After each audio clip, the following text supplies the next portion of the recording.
What time is it? Moments of Inspiration with Zoe.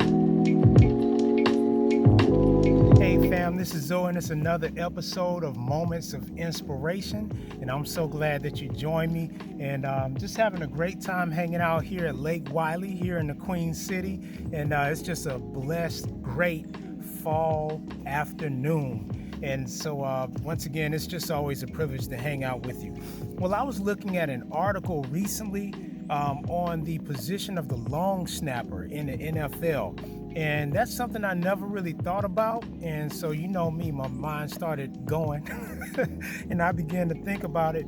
And the article was talking about how long snappers in the NFL was one of the most unappreciated and obscure positions playing football. And for those of you who are not sports fans, you still can get something from this, so just stick with me. But anyway, with that position, with the long snapper, they would use that person for various positions because they just couldn't see somebody just snapping the ball. And what I mean by that is the guy that bends over and hikes the ball like 20 yards to the punter or to the field goal kicker to kick the ball. And so once again, that was seen as a very obscure and minuscule position until one day, October 6, 2008, that all changed. The Pittsburgh Steelers played the New York Giants, and the long snapper actually was injured on a play playing another position.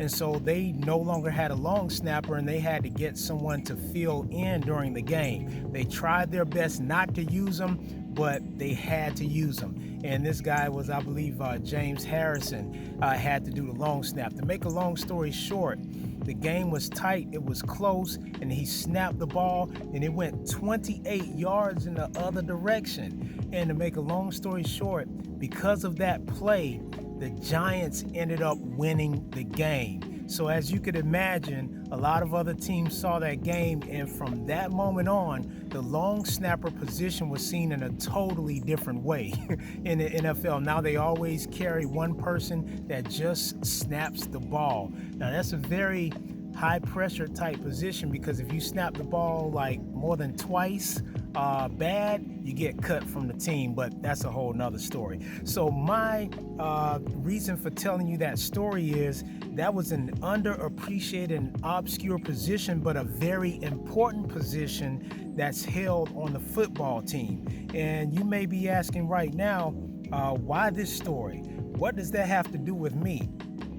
Well, I'm here to tell you that the part that you play in life is vital. And I'm thinking right now, Adam had asked God after they were disobedient and they ate of the fruit. He asked him a very important question, and it was this: where are you?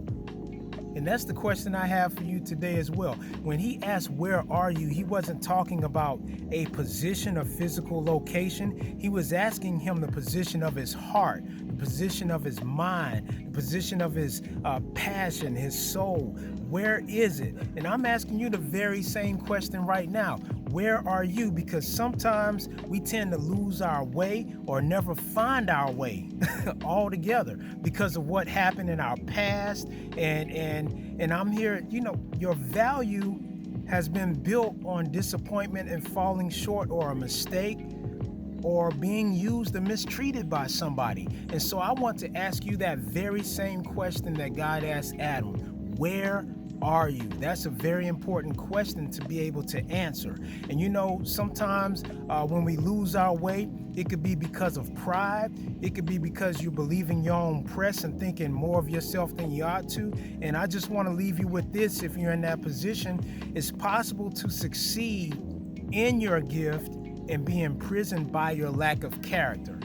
A lack of character is no joke. That short changes and short circuits the things that your gifts can bring you. So that's important to remember. And if you've never gained traction on what we're talking about today and never knew what your value was, then hey, don't let your past define your future. Let it fuel your future. Did you hear me? Don't let your past define your future. Let it fuel your future. That's very important to remember. You know, and Romans chapter 8, verse 28, it says this, and we know that in all things God works for the good of those who love him, who have been called according to his purpose. And it's important for us to accept that.